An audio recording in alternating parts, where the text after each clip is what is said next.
Yan, hello po. Magandang umaga, magandang gabi kung nasang panig tayo ng mundo, ano. Sana po niyan sa mabuti kayong kalagayan sa pagpapanood ng bagong video natin ngayong araw na ito ng linggo. Happy Sunday po sa lahat ha. Ano bang date ngayon? Sobrang makakalimutan ko na, no. So 11 kahapon, ngayon po ay 12 na. Oh, July 12 of 2026. Ayan. Sana po nasa maayos kayo ha.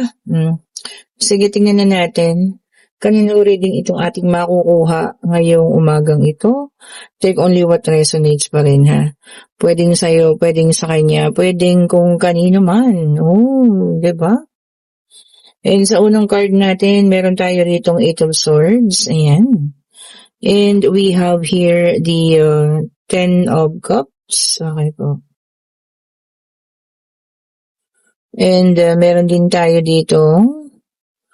Oh, okay. 2 of Cups. Okay po. Sige, tignan natin ano. Kung kaninong reading ito, ha? Take only what resonates pa rin po. Sabi ko nga, ano, pwedeng sa kanya, pwedeng sa'yo, pwedeng kung kanino man, ha? Yan, iipit natin dun para magkasya sila. Okay po, ayan. So, feeling ko ay kasya naman na. Iisin lang natin ang camera. Ayan, okay na po, pantay na. Sige, tignan pa natin ano para sa ating pangalawang latag. And the Magician, this is the 4 spread card reading po. Ayan. Tingnan natin, ha? Tingnan pa natin. Meron tayong the Magician. And meron din tayo ritong 7 of Pentacles. Ayan. Meron tayo ritong the Lovers. Okay. Naku, the Lovers na 2 of Cups ba?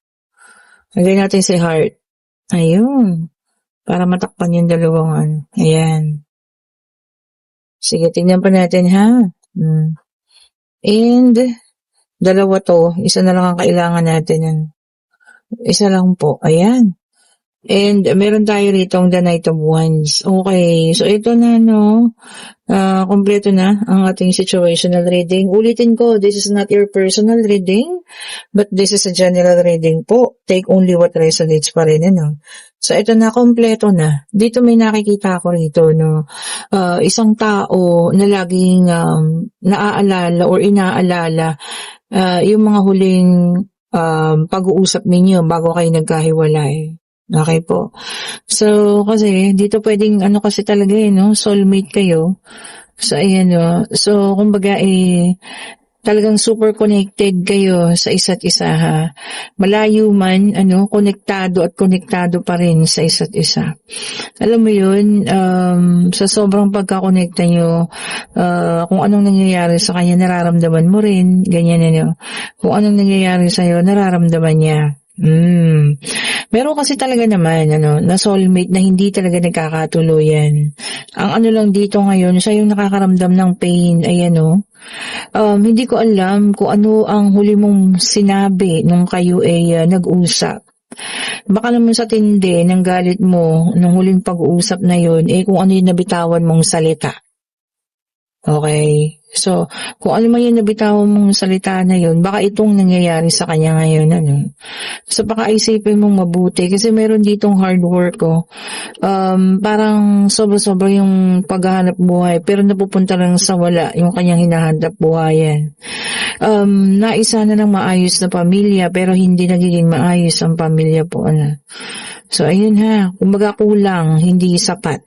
Okay.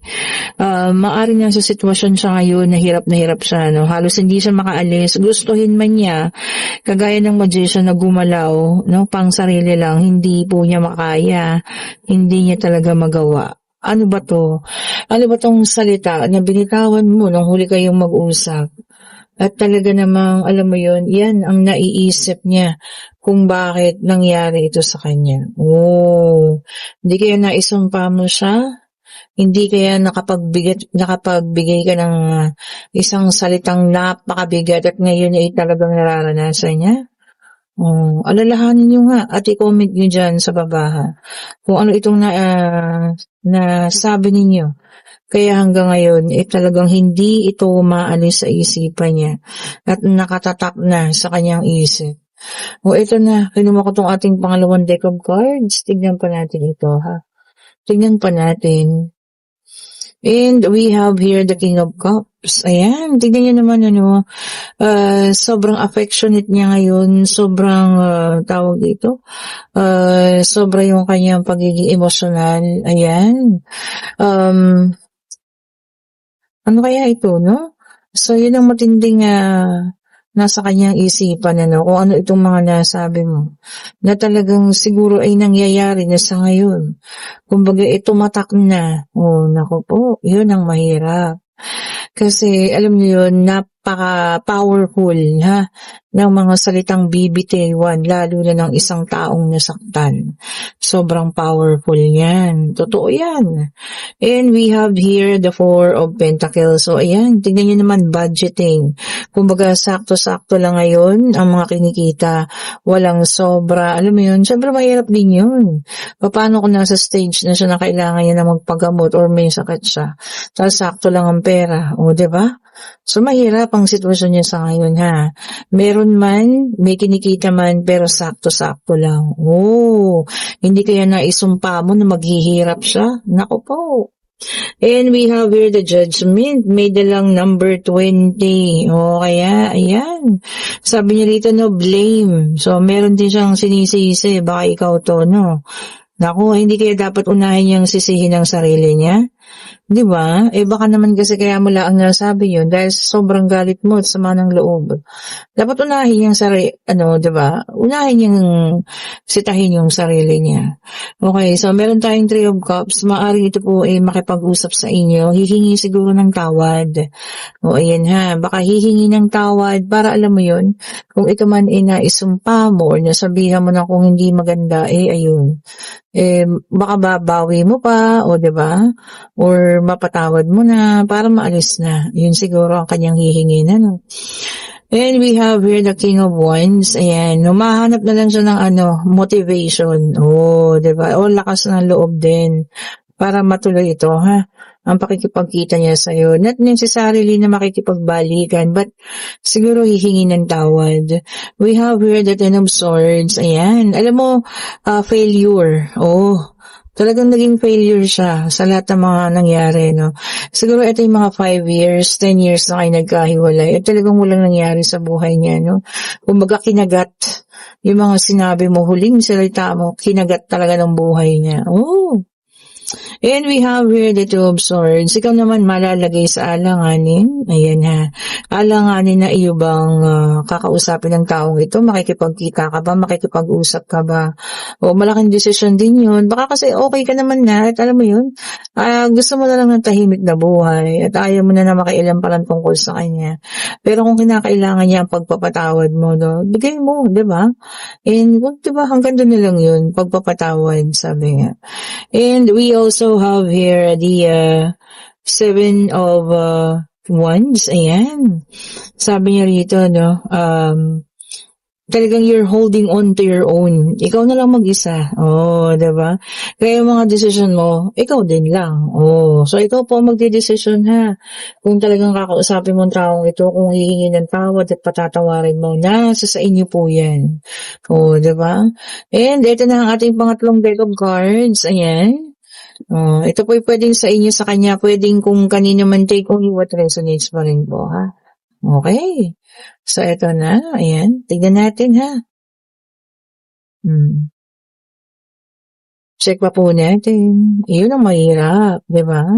Baka doon sa huling pag-uusap ninyo, sobrang sakit ng binitawan mong salita at talagang, alam mo yun, iyon ang nangyari sa kanya. Oh, ang dami naman ito. O, itong dalawa po, kuhanin natin. And we have here the Three of Cups. Ayan, water sign, Cancer, Scorpio, in Pisces, in reverse. O, ayan. O, ito sabi niya rito, 3 is a crowd. O, ibig sabihin, 3 kayo sa isang relasyon na yun. Naku po, alamin nyo, Mahirap yan, 'di ba? Ano yun, ginagawa ka lang rebound kapag hindi sila okay sa'yo nagpupunta. Bakit po yun, ha? And we also have here the King of Swords, air sign naman, Gemini, Libra, and Aquarius. Ayan. Sabi niya rito, no, quiet. Ayan, yung iba sa inyo mananahimik lang, quiet and observe, o mag-o-observe rin. Oh, okay pa rin, di ba? At least kahit pa paano maging tahimik tayo at mag-obserba para malaman natin mga bagay-bagay, di ba? Kaysa yung mauuna tayo magtatalak, hindi pa naman pala natin alam kung anong tunay at buong katotohanan. O, di ba po? O, eto na. Sige na, tingnan pa natin. Check pa po natin. Ayan, i-check pa natin, ha? Okay, so eto na. Meron din tayo ditong Four of Swords, air sign ulit ito, no? Sabi niya, ha, yung iba sa inyo ay, merong recovery. Bag nagpapagaling. Sino tong mga to? Mga nagkasakit. Ayan, at nagpapagaling na raw po. Ayan, congratulations po at kayo, papagaling na. Continue ang pagpapagaling, pagpapalakas, ha. So, ayan po, magpagaling kayo, ha. Okay po, ayan. Thank you so much sa Lord, at nakalampas kayo sa sakit na iyan. And we also have here the Three of Wands, sa fire sign, Aries, Leo, and Sagittarius. So, meron tayo ditong earth, water, air, at saka fire. So earth yung kulang. Okay, sabi niya dito, moving forward. Forward na, pasulong na, hindi na paurong, ha? Which is good. Tama naman. Kung kayo ay mag-move on na, forward na po. Hindi yung paurong, ha? Forward na, pasulong. And we have here the Ten of Cups, water sign, Cancer, Scorpio, and Pisces. Naku, marami pong nasasayang. Ayan, ano ba itong mga nasasayang ito? Pagkain, tubig, kuryente. Naku, wag po, ha? Tipirin natin. Ayan, alagaan ang mga yan. Dahil pag yan ang nasayang, naku po. Diba? Wala na. Baka mayroong mga nakabukas na ilaw na hindi dapat, may mga bukas na tubig. Tingnan nyo, ha, magtipid po tayo. Marami daw pong nasasayang. And we have here the Six of Wands, sa fire sign ulit ito. Ayan, ito maganda, rewards. Ang iba sa inyo makakakuha ng rewards. Siguro magandang gawain ang ginawa, maayos, diba? So, ayan na yung reward mo, ha. And we have here the Justice, air sign ulit ito. Ayan. Sabi niya naman dito, ha, cause and effect. Ayun. Kung anong ginawa mo ay siyang makakaroon ng epekto sa'yo sa ngayon. Ano ba tong ginawa ninyo? Sana maging okay yung ginawa ninyo ng mga nakaraan para maganda yung epekto sa ngayon. Talaga namang ganun eh. Kung may gawa kang hindi maganda, magkakaroon din doon ng epekto sa'yo ngayon. Diba? At lumabas ang ating earth sign, Taurus, Virgo, and Capricorn. We have here the Eight of Pentacles. Ayan. Sabi niya rito, skill. For some of you, kakailanganin ng dagdag na skill. Ayan, baka mayroong papasukan or bagong negosyo na kailangan niyo magdagdag ng skill, ha. Mag-aaral, diba? Maganda rin naman po yun, diba? Para alam mo yun, marami tayong natututunan. Diba? Magdagdag tayo ng iba pang matututunan para marami tayong mapapasukan po, ha. At eto na, kayo po yung magtanong na, pag-ibig, pangyayari, financial, kung ano man ang gusto ninyong tanongin. Ayan po. Divine Universe, anong sagot mo sa kanilang katanungan? Isa lang po, ha? Isa lang po. At eto na po ang kasagutan ng Divine Universe. And yes po ang sagot. This is also the Knight of Wands. Ayan. Sabi niya rito, open-minded. Yung iba sa inyo, open-minded ngayon, ha. Ayan po. Pero, syempre, tingnan pa rin natin ang mga bagay-bagay, ha. Huwag tayo laging sumasang-ayon lang. Baka sobrang open-minded nyo naman, di ba? Hindi na maganda yung kinatutunguhan. Okay po. At kung kayo yung nasa situational reading, na talagang tumalab, kung ano man tong huling pinag-usapan ninyo or huling mga salitang binanggit mo, at hihingi siya ng tawad, siguro nasa sa inyo pa rin po. Nasa sa inyo pa rin ang pagpapatawad, pagbibigay ng oras, ayan, kasi pakiramdam niya, yun talaga eh. Kaya siguro ang bigat ng buhay niya ngayon kasi yun nagawa niya sa'yo. Kayo pa rin po magdedesisyon, ha, kung kaya ng patawarin, kung kaya ng kausapin, kayo at kayo pa rin po. Okay po. And kung gusto nating reading pa, like, pa, share, share, pa-subscribe, and hit the notification bell para lagi kayong updated sa mga bagong videos na nare-release natin. At sa lahat po na nagpapa-early booking para sa ating Friday na reading, thank you so much po sa inyo. Ha? Mas okay po yun para walang agawan ng oras po. Oh, di ba naman? At kung gusto niyo ng ating mga bracelet, ayan, bukas po tayo magpapa-JNT. Hinihintay ko lang din yung kay Madam para sa Europe, para madala sa post office. Ayan.